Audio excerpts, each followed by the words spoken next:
Hi everyone, it's Miss Abby. I hope you enjoyed the last book we read. I have a new story for you today. It's called Make Way for Ducklings. I picked this story because it's a great springtime story. I love when the little ducklings are hatched. I hope you guys enjoy listening to it in the story and seeing the beautiful illustrations. The story takes place, it's set in Boston, and that's where we go to school, and I hope you guys are still able to go outside for a little bit, get fresh air, and maybe take a walk around your neighborhood, see some fun things like the ducklings do. They walk around their neighborhood, they walk around Boston, and even though we're not at school, we should still be taking time to go get some fresh air. Make sure you're keeping your body healthy. Make Way for Ducklings by Robert McCluskey. Mr. and Mrs. Mallard were looking for a place to live, but every time Mr. Mallard saw what looked like a nice place, Mrs. Mallard said it was no good. There were sure to be foxes in the woods or turtles in the water, and she was not going to raise a family where there might be foxes or turtles. So they flew on and on.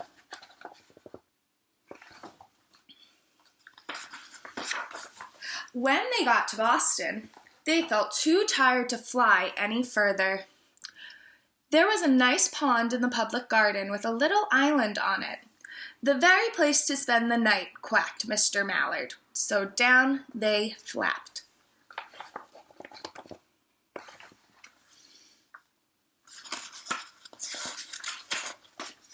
Next morning, they fished for their breakfast in the mud at the bottom of the pond, but they didn't find much. Just as they were getting ready to start on their way, a strange, enormous bird came by. It was pushing a boat full of people, and there was a man sitting on its back. "Good morning," quacked Mr. Mallard, being polite. The big bird was too proud to answer. Do you think the bird's being too proud to answer? Is that why it's not answering, Mr. Mallard? Wonder.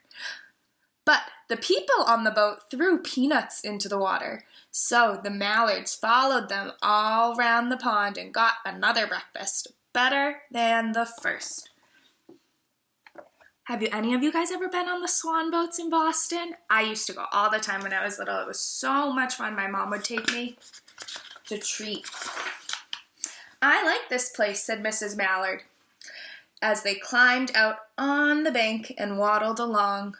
"Why don't we build a nest and raise our ducklings right in this pond? There are no foxes and no turtles, and the people feed us peanuts. What could be better?"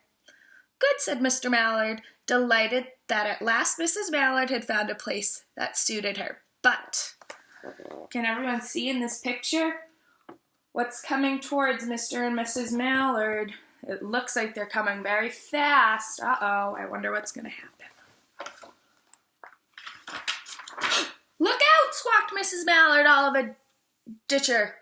"You'll get run over." And when she got her breath, she added, "This is no place for babies. With all those horrid things rushing about, we'll have to look somewhere else."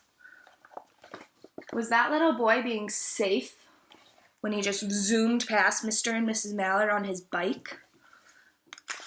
When you ride your bike or you ride a scooter or something, you always need to make sure you're looking where you're going so you don't hurt anyone or anything.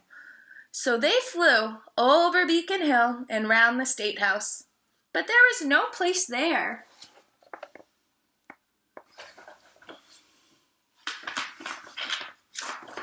They looked in Louisburg Square, but there was no water to swim in. Remember, these are all actual places in Boston. Isn't that cool? They flew over the Charles River. "This is better," quacked Mr. Mallard. "That island looks like a nice quiet place, and it's only a little way from the public garden." "Yes," said Mrs. Mallard, remembering the peanuts. "That looks like just the right place to hatch ducklings."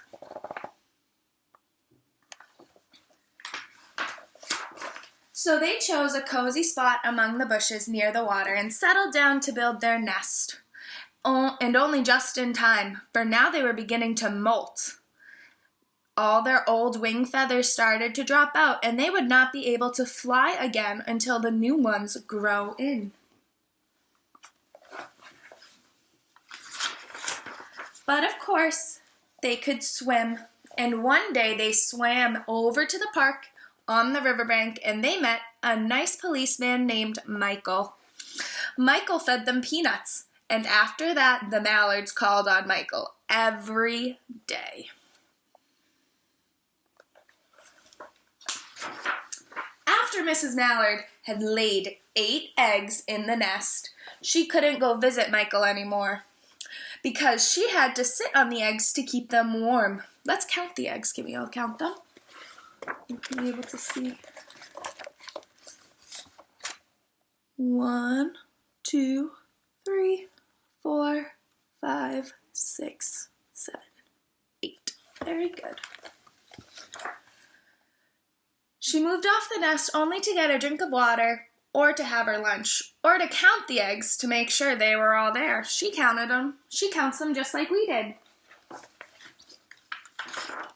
One day, the ducklings hatched out. First came Jack, then Cack, then Lack, then Mack, then Knack, Whack, and Pack and Quack. Do you guys notice anything about those silly names? They all rhyme. That's right. Good job. Mr. and Mrs. Mallard were bursting with pride. It was a great responsibility taking care of so many ducklings, and it kept them very busy. One day, Mr. Mallard decided he'd like to take a trip to see what the rest of the river was like further on. So off he set. "I'll meet you in a week in the public garden," he quacked over his shoulder. "Take good care of the ducklings. Don't you worry, said Mrs. Mallard. "I know all about bringing up children." And she did. She taught them how to swim and dive.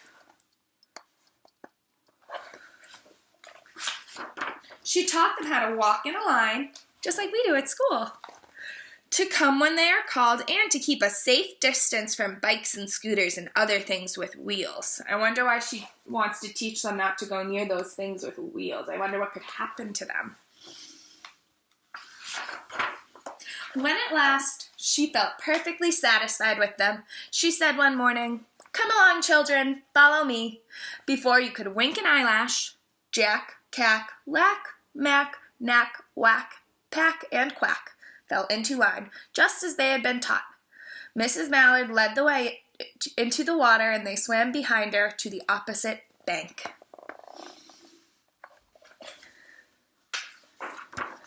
There they waded ashore and waddled along until they came to the highway. Who knows what drives on highways? Mrs. Mallard stepped out to cross the road. Honk, honk, when the horns of the speeding cars. Quack, went Mrs. Mallard as she tumbled back again. Quack, quack, quack, quack, went Jack, Cack, Lack, Mack, Knack, Whack, Pack, and Quack, just as loud as their little quackers could quack. That was a lot of words that all rhymed. Did you all hear it? The cars kept speeding by and honking, and Mrs. Mallard and the ducklings kept right on quack, quack, quacking. They made such a noise that Michael came running, waving his arms and blowing his whistle. I wonder what Michael, the police officer, can do to help the ducklings. He planted himself in the center of the road and raised one hand to stop the traffic, and then beckoned with the other. That means he told them to come. This is when you're beckoning. The way policemen do, for Mrs. Mallard to cross over. As soon as Mrs. Mallard and the ducklings were safe on the other side and on their way back down Mount Vernon Street, Michael rushed back to his police booth. I wonder what Michael's going to do when he gets to his police booth. He called Clancy at headquarters. He said, "There's a family of ducks walking down the street." Clancy said, "Family of what?"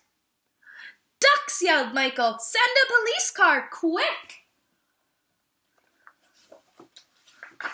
Meanwhile, Mrs. Mallard had reached the corner bookshop and turned onto Charles Street with Jack, Knack, Lack, Mack, Knack, Whack, Pack, and Quack all marching in line behind her. Everyone stared. An old lady from Beacon Hill said, "Isn't it amazing?"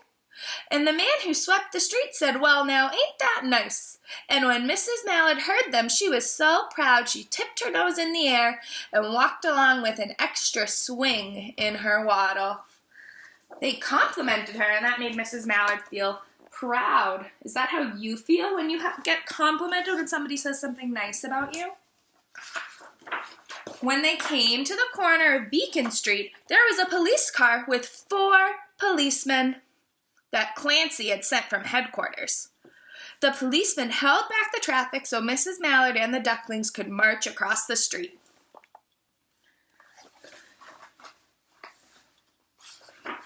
Right on into the public garden. Inside the gate, they all turned round to say thank you to the policeman. The policeman smiled and waved goodbye.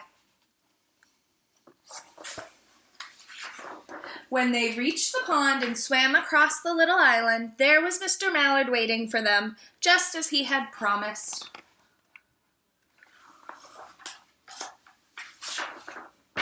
The Ducklings liked their new island so much that they decided to live there. All day long they follow the swan boats and eat peanuts.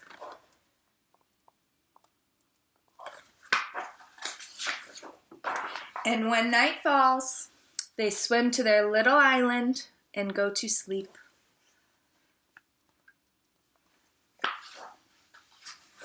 The end.